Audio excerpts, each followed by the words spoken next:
15h sur Télé Djibouti, merci à vous de nous rejoindre pour cette nouvelle édition. Voici les titres de l'actualité de ce week-end.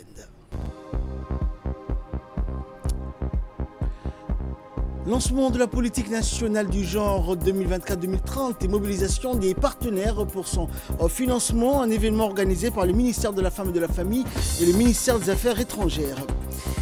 Et à Gaza, l'ONU appelle à l'acheminement de l'aide et Israël reporte l'ouverture du passage de Rafah entre Gaza et l'Égypte. Voilà pour les titres, bonjour à tous. Et nous nous dirigeons donc à Rome, en Italie, pour entamer cette édition où une importante délégation officielle djiboutienne a pris part au Forum mondial de l'alimentation et d'investissement intitulé Main dans la main au siège de la FAO qui est situé à Rome. Et lors de la session dédiée au pays partenaire, Mohamed Ahmed Awale, ministre de l'Agriculture, de l'eau, de la pêche et des ressources halieutiques, a prononcé une allocution remarquée soulignant la volonté de Djibouti d'intégrer pleinement l'initiative Hand in Hand 2025 à travers une stratégie agricole moderne, compétitive et inclusive. Le ministre a rappelé que pour la première fois, Djibouti présentait un plan d'investissement structuré et aligné sur les objectifs de développement durable, fruit d'une collaboration étroite avec les équipes techniques de la FAO. Il a mis en avant 4 projets prioritaires à fort potentiel économique. Et le ministre a conclu donc son intervention en réaffirmant que Djibouti était prêt, que les projets étaient structurés, les priorités alignées sur les ODD et les portes ouvertes aux partenariats publics et privés.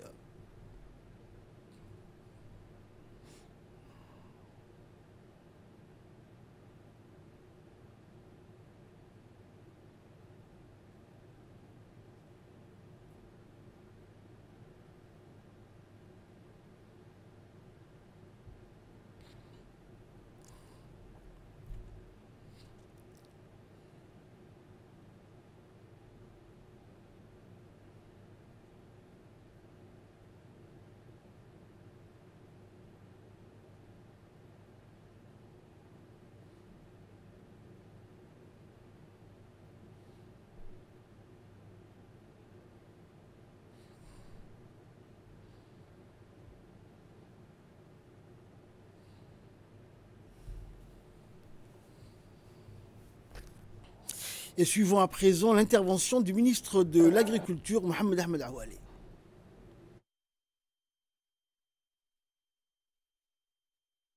Le 80e anniversaire de la FAO avec la journée habituelle mondiale de l'alimentation que nous faisons chaque année au mois d'octobre que nous fêtons au niveau de la FAO. Cette année, dans le cadre d'un programme, même dans tous les pays africains ou en voie de développement devaient présenter leurs priorités, leurs stratégies, leurs programmes d'action et bien entendu leurs priorités agricoles avec des plans d'investissement agricole. Djibouti faisait partie. Nous avions demandé un besoin de financement de 200 millions de dollars. Nous avons déjà obtenu 100 millions de dollars. Les 100 millions de dollars restants, nous avons des annonces de financement, des promesses de financement que nous allons concrétiser, Inch'Allah, dans le courant du mois de février, autour d'une table ronde. Les 4 filières sont les dattes, les cultures maraîchères, l'aquaculture et l'abattoir moderne en transformant la viande. Et nous allons faire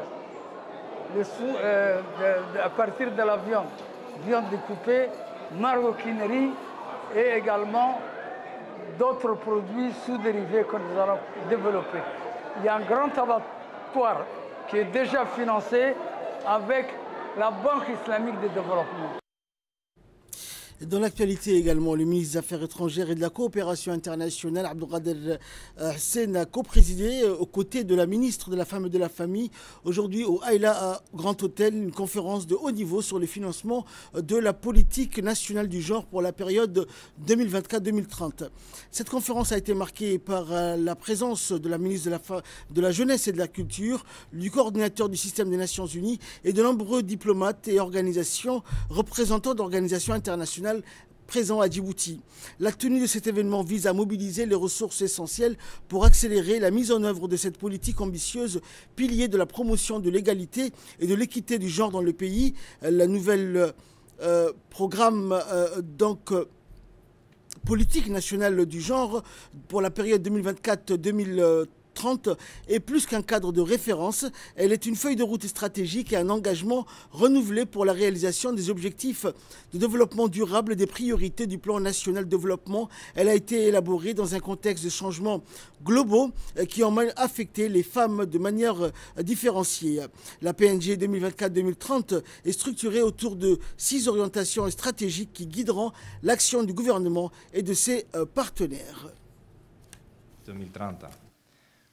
Dans la politique, son Excellence la ministre vient de nous donner un brief, il y a beaucoup d'objectifs qui sont vraiment 100% alignés à les objectifs de développement durable, les ODD, entre lesquels l'autonomisation économique des femmes, l'égalité des femmes à la vie publique, à la vie politique, la tolérance, zéro tolérance à la violence faite aux femmes, ou l'égalité à la gouvernance urbaine, mais aussi à la gouvernance rurale. Ce sont des objectifs très ambitieux qui sont dans la politique et dans lesquels vraiment les Nations Unies se sentent 100% alignés. Suivant également l'intervention de la ministre de la Jeunesse et de la Culture. Le ministère intervient beaucoup sur la question de l'autonomisation des femmes, notre public cible étant la jeunesse, et dans la jeunesse, il y a une part importante de filles, et les statistiques ont même démontré que la majorité de la population aujourd'hui sont des filles, et comme la majorité de la composante de la population la plus importante sont les jeunes, donc il y a une majorité de filles parmi les jeunes. Donc c'est pour vous dire à quel point je soutiens ce programme. Je voudrais juste mentionner que le ministère de la Jeunesse et de la Culture intervient beaucoup sur la question de l'insertion socio-économique des filles. Donc sur ce point-là, Mona, on pourra partager beaucoup des associations avec qui nous travaillons et qui représentent en effet la société civile, introduisent auprès du ministère de requêtes pour de soutien, de petits soutiens sur cette question-là. Donc ça peut être des formations très courtes, ça peut être des équipements ou bien l'octroi de matériel qui leur permettrait de travailler. Et ces requêtes nous viennent très souvent des plateformes essentielles où les jeunes s'expriment, qui sont donc les centres de développement communautaire, où il y a notamment une très grande présence aussi des filles et des femmes.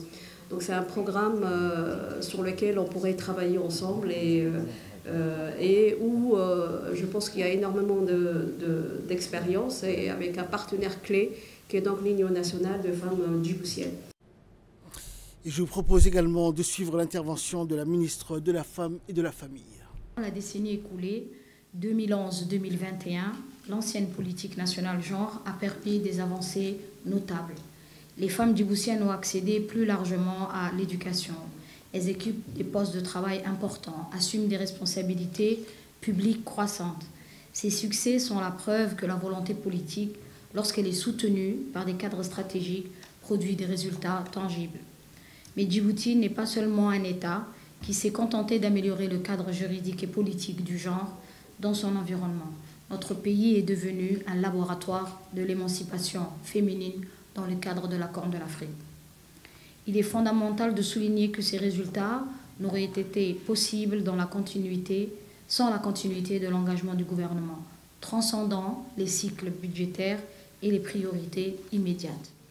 La cohérence et la persistance de nos programmes, notamment dans l'éducation des filles, la santé maternelle et infantile, a créé un socle de progrès irréversible. La politique que nous présentons aujourd'hui, 2024-2030, capitalise sur cette résilience. Elle est le prolongement logique, plus ambitieux et mieux ciblé des efforts passés. Cependant, nous devons faire preuve de lucidité. Des défis majeurs persistent, créant des freins et des limites à la pleine efficacité de nos interventions, sans compter que nous faisons face à un défi de coordination qu'il est de notre devoir de combler. Depuis 2020, le monde a basculé. La pandémie du Covid-19, l'accélération des dérèglements climatiques et l'avènement rapide des technologies numériques posent des nouveaux risques, touchant nos femmes de manière différenciée et disproportionnée. Notre nouvelle politique est née de cette observation. Elle est une réponse stratégique et résiliente à cette nouvelle réalité. En effet, nous faisons face à cette nouvelle stratégie, à cette nouvelle génération de menaces. La détérioration du climat frappe nos communautés rurales avec une intensité particulière, les femmes étant les premières affectées par la raréfaction de l'eau et l'insécurité alimentaire. Et c'est le ministre des Affaires étrangères et de la coopération internationale qui a clôturé la série des interventions lors de cet atelier.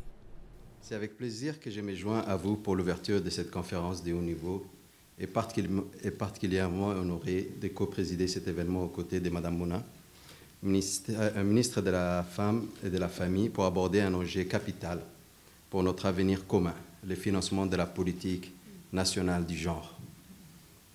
Permettez-moi en premier lieu de vous exprimer ma sincère reconnaissance pour votre présence et votre participation. Votre mobilisation remarquable et le témoignage éloquent de l'importance capitale que vous accordez à la cause universelle de l'égalité entre les femmes et les hommes. C'est une cause de dignité, mais avant tout, un puissant moteur de développement durable et de paix pour nos sociétés. Mesdames et messieurs, notre pays, et en partant de la volonté du président de la République, son Excellence Ismaël Omar Guelleh, a fait le choix irrévocable d'intégrer pleinement la promotion du genre au cœur de son agenda national. L'adoption de la politique nationale du genre illustre cette volonté politique forte de bâtir une société plus juste, plus inclusive et fondamentalement respectueuse des droits de chacun. Dois-je le rappeler ici encore l'engagement de la Première Dame, présidente de l'INFD, Mme Khadra Mahmoud Haïd, qui a joué et qui continue à jouer un rôle crucial en mettant l'accent sur la question du genre, contribuant ainsi à faire de cette problématique une priorité nationale.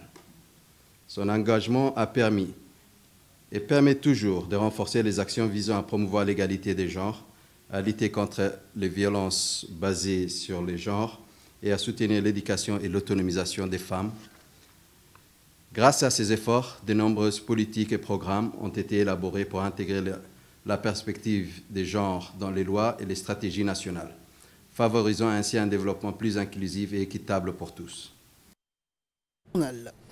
L'actualité éducative de ce jeudi 16 octobre a été marquée par une cérémonie empreinte de sens et de symboles au Centre de recherche d'information et de production du ministère de l'Éducation nationale, communément appelé CRIPEN. En effet, le ministère de l'Éducation nationale et de la formation professionnelle a officiellement réceptionné un don exceptionnel de 100 000 livres en anglais et en français offerts par l'organisation américaine Books for Africa. Cet important lot de manuels et d'ouvrages pédagogiques viendra enrichir les bibliothèques scolaires à travers tout le pays. Il permettra ainsi de renforcer la lecture, l'apprentissage des langues et la culture du savoir au sein des écoles, collèges et lycées. Dans son intervention, le ministre de l'Éducation nationale et de la formation professionnelle a souligné que ce geste de solidarité éducative illustre la confiance et la coopération fructueuse entre le MENFOP et ses partenaires internationaux engagés pour l'amélioration de la qualité de l'enseignement. Mais l'initiative ne s'arrête pas au seul livre. L'association a également offert des lampes solaires, un don particulièrement significatif pour les élèves des régions rurales et des zones isolées. Ces lampes permettront permettra aux apprenants d'étudier dans de meilleures conditions, même en l'absence d'électricité, et de poursuivre leurs efforts scolaires, même après la tombée de la nuit. Le MENFOP a annoncé que ces ressources seront distribuées équitablement entre les 277 établissements scolaires du pays, contribuant ainsi à une meilleure répartition des opportunités d'apprentissage. Cette action s'inscrit pleinement dans la stratégie nationale visant à promouvoir l'équité éducative et à doter chaque élève de moyens nécessaires à sa réussite.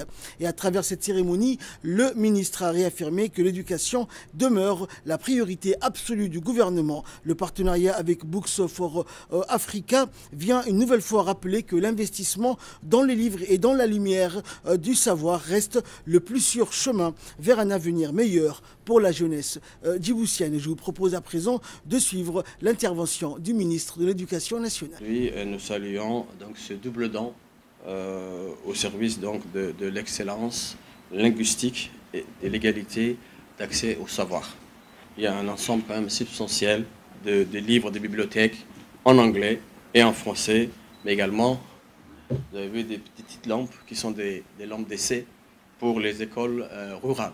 Je remercie bien sûr cette organisation internationale Books of Africa qui vient d'offrir à peu près 100 000 ouvrages de grande qualité destinés aux écoles dans les zones les plus reculées. Ces dons exceptionnels est donc constitué d'ouvrages, comme l'a dit la directrice générale, de littérature, de jeunesse en langue anglaise, mais également couvrant des domaines aussi variés tels que le conte, les albums, les bandes dessinées, les documentaires, les dictionnaires illustrés.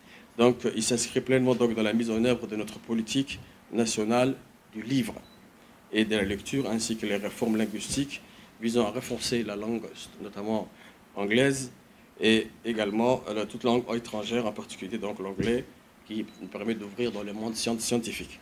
Ces livres sont donc pour soutenir votre engagement, chers enseignants, et votre mission essentielle qui est de former des citoyens curieux, critiques, éclairés et plurilinguistiques.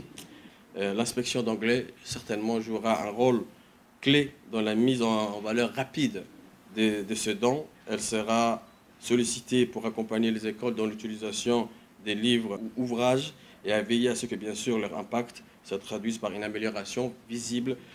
Chers parents, votre rôle est aussi déterminant. Invitez vos enfants à lire régulièrement, à partager leur lecture avec eux, à raconter leur histoire et à développer, bien sûr, leurs compétences linguistiques, notamment en français, en anglais et en arabe. Parce que nous avons la fierté de dire, oui, nos jeunes sortant des lycées sont trilingues.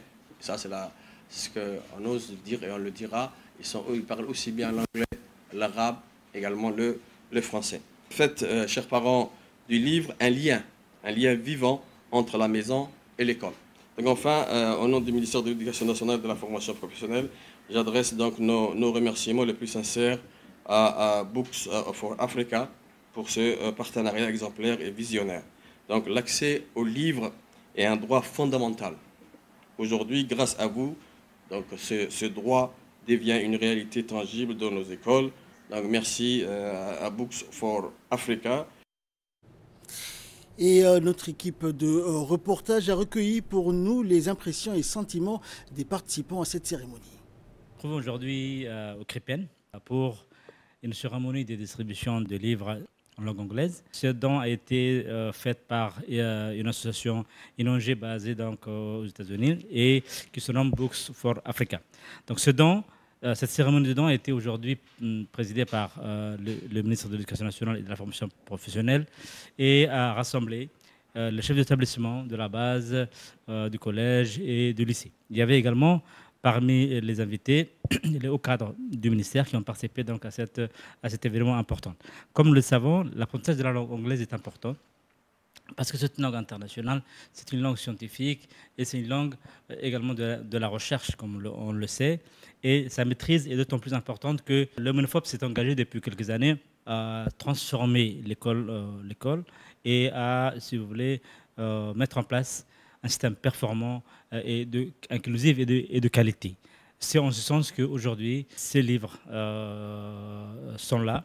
Ils seront distribués par les Crépin, bien sûr, en collaboration avec le chef d'établissement, les directeurs, la direction de la scolarité, de la scolarisation plutôt, et également à travers, n'est-ce pas, la direction des régions. Donc c'est un don très important. Il s'agit de 100 000 quand même ouvrages divers, allant des imageries, des bandes dessinées, mais des romans. Voilà, ces lampes donc sont solaires, donc ces livres sont accompagnés par des lampes solaires pour permettre à ces élèves des régions, des localités reculées, pour qu'ils puissent lire toute quiétude. Sous la supervision du ministre de l'Environnement et du ministre de la Décentralisation, une cérémonie officielle de lancement du projet de gestion durable des ressources en eau et pâturage s'est tenue au Sheraton Hotel. Cet événement a été réalisé en étroite collaboration avec le Programme des Nations Unies pour le développement. L'objectif étant de renforcer la résilience climatique des communautés rurales. Et en adoptant des pratiques durables, ce projet visait donc à assurer une gestion efficiente des ressources naturelles, contribuant ainsi à la sécurité alimentaire, à la préservation de l'environnement et à l'amélioration des conditions de vie des populations rurales. Cette initiative s'inscrit dans une démarche de partenariat et d'engagement volontaire pour relever les défis liés au changement climatique et à la gestion des ressources naturelles dans notre pays.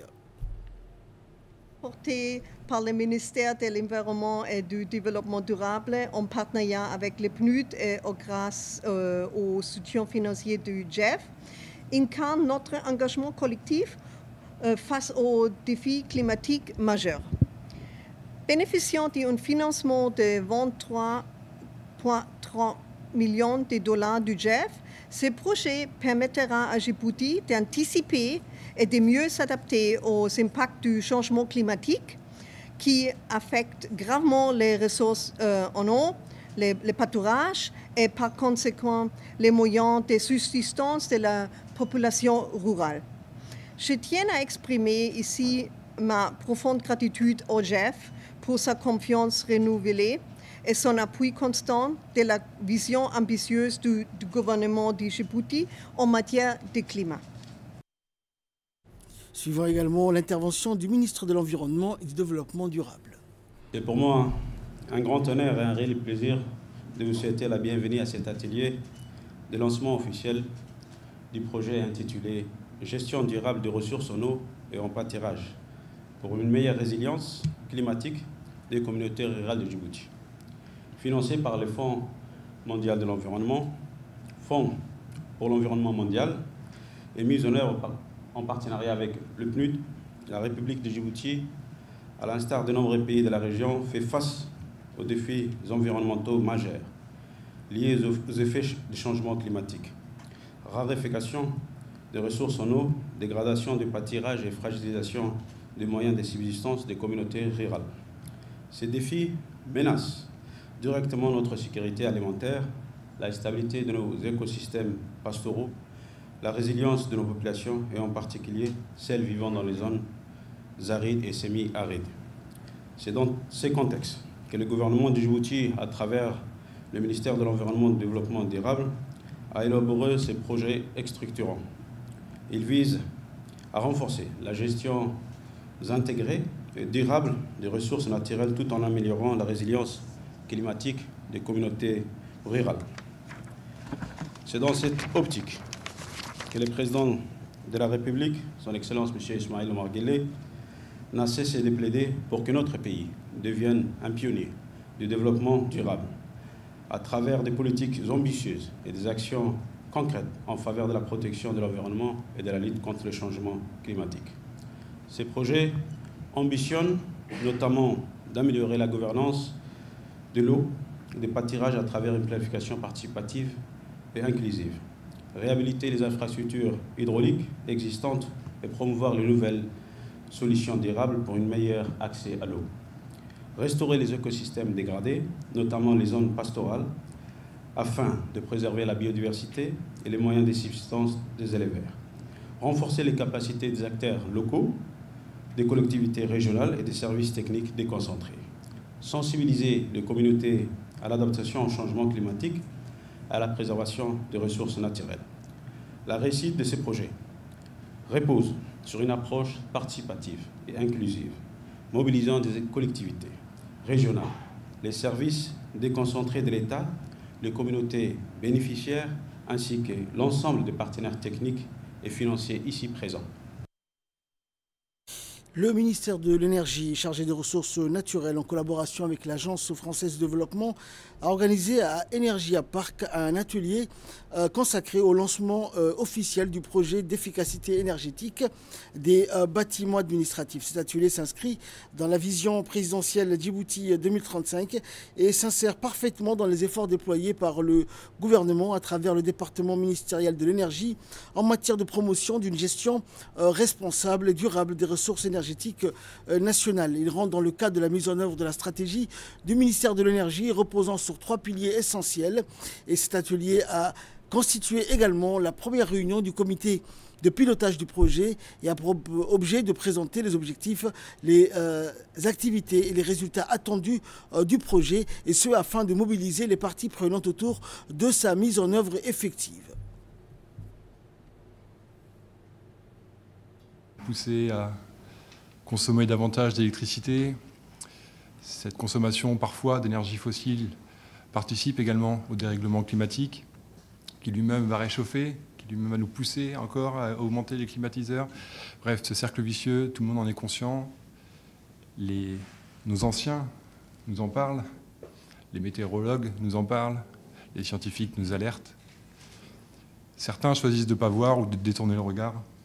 Je sais que ce n'est pas du tout le cas de Djibouti et de son gouvernement. L'ambition portée dans la vision Djibouti 2035 est importante. Elle est claire. Réduction de la consommation d'énergie, mais aussi réduire la dépendance par rapport à la consommation énergétique qui vient d'Éthiopie. Donc aller vers davantage de souveraineté énergétique.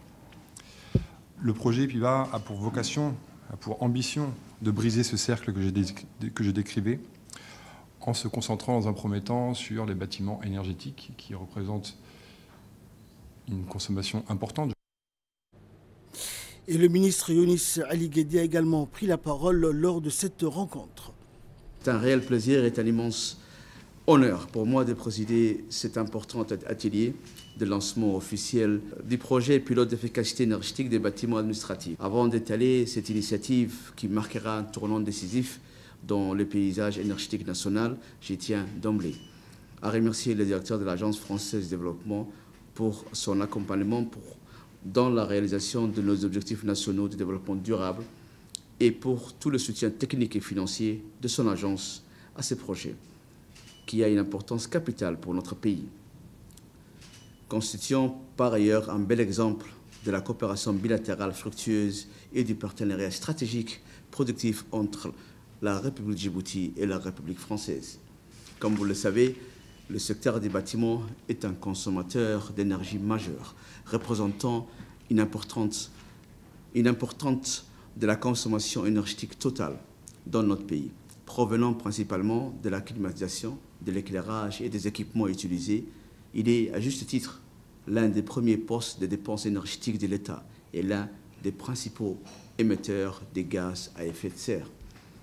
Conscient du fait que la performance énergétique des bâtiments est un enjeu clé de la transition écologique et énergétique pour réduire l'impact environnemental et lutter contre le réchauffement climatique, sous l'égide du président de la République, Al-Hajj Ismaël Omar Guelleh, nous avons décidé d'amorcer une véritable mutation énergétique et une amélioration de la gouvernance du secteur de l'énergie en plaçant la maîtrise de l'énergie et l'efficacité énergétique des bâtiments au cœur des politiques énergétiques nationales. Relevant d'une responsabilité collective, pour ce faire, nous avons opté pour une approche multisectorielle et participative. Nous savons pertinemment que la réduction de la consommation d'énergie des bâtiments est incontestablement un levier stratégique de notre transition énergétique pour atteindre la neutralité carbone et un enjeu sociétal, car l'optimisation de l'efficacité énergétique dans le secteur répondra à la problématique de la précarité énergétique et l'adaptation au changement climatique. Direction Ali Sabié à présent, où dans le cadre du projet national Last Miles, la centrale d'achat des médicaments et matériels essentiels, la CAM du ministère de la Santé, a lancé une opération logistique d'envergure visant à renforcer la chaîne d'approvisionnement pharmaceutique jusqu'aux zones les plus reculées du pays. Cette initiative ambitieuse a permis en 2024 l'acheminement rapide et sécurisé de produits médicaux vers les postes de santé de la région d'Ali Sabié et ses sous-régions. La cérémonie de réception des produits s'est tenue à l'hôpital régional Dr Ahmed Absi Ouarsama en présence du préfet Abdelmalik Mohamed Benoïta, du président du conseil régional Shermaki Hassan, du directeur général de l'hôpital Dr Mohamed Miguel ainsi que du directeur général de la CAM. Ce projet incarne une véritable transformation dans la manière dont les produits de santé sont distribués à travers le territoire djiboutien. Coordination renforcée avec la CAM, les directions régionales de la santé et les points de prestation de soins pour une approche intégrée et cohérente de la distribution. Le projet Last Miles illustre ainsi l'engagement du ministère de la Santé à moderniser et sécuriser sa chaîne d'approvisionnement en médicaments tout en réduisant les inégalités d'accès aux soins sur l'ensemble du territoire national.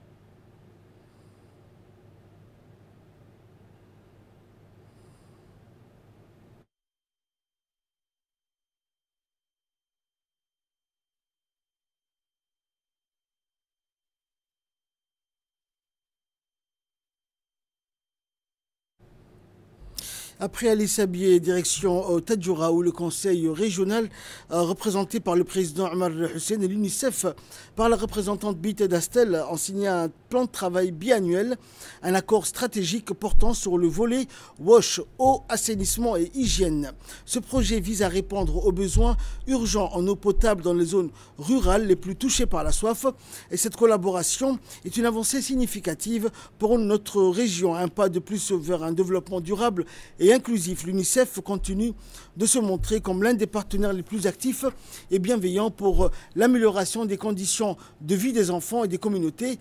Le président, ses élus et tous les participants ont exprimé leur vif remerciement à la représentante de l'UNICEF pour son engagement et son soutien précieux à la cause de Tadjoura, notamment dans la lutte contre la soif et pour le droit des enfants à une vie saine et épanouie.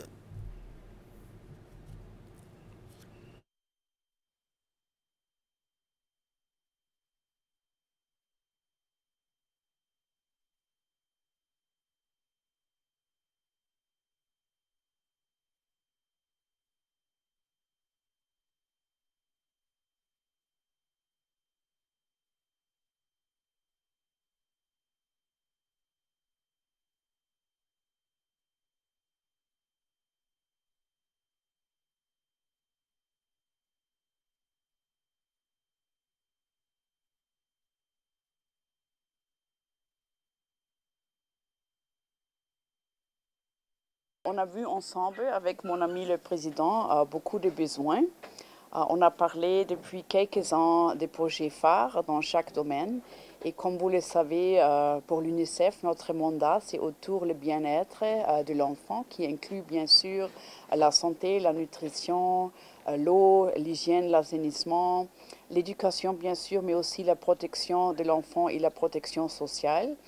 Et parmi ces trajets, on a commencé avec quelques points clés pour la région. L'UNICEF, on est la première agence des Nations Unies qui a signé avec les régions des plans de travail décentralisés. On peut dire qu'on a osé quelque chose qu'on n'a pas fait avant. Et ça aussi, c'est déjà une bonne chose parce que ça nous donne les moyens de travailler beaucoup plus proche au niveau décentralisé, mais en même temps de continuer au niveau central.